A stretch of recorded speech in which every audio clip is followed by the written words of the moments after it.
दिवाळीसाठी वापरलं जाणारं उटणं फक्त आपल्या शरीराला नाही तर मनाला सुद्धा आनंद देऊन जातं.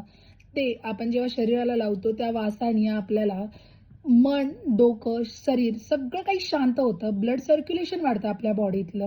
स्किन प्रॉब्लेम आपले स्किन डिसीज आपल्या घालवण्यासाठी आपण ते उटणं वापरतो. जर हे उटणं तुम्हाला मार्केटमध्ये फक्त ₹10 मिळतंय, तर थोडा विचार करण्यासारखी गोष्ट आहे. खरंच बदाम एवढे स्वस्त आहेत का?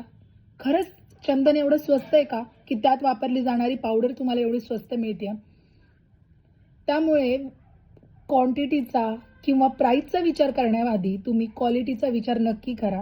कारण जर आपण एखादी गोष्ट 5 दिवस वापरतोय फक्त, तर ती 5 दिवस वापरली जाणारी गोष्ट किंवा वस्तू इतकी सुंदर आणि इतकी छान असावी, की आपलं वर्ष पूर्ण छान गेलं पाहिजे. आणि दिवाळी हा आपला मुख्य आणि महत्त्वाचा सण आहे. या सणाला आपण सगळं काही अंगावरचा, शरीरावरचा, डोक्यातला सगळा मळ घालवायचा प्रयत्न करतो. तर ते उठणंही आपलं तेवढंच क्वालिटीचं असणं गरजेचं आहे ना.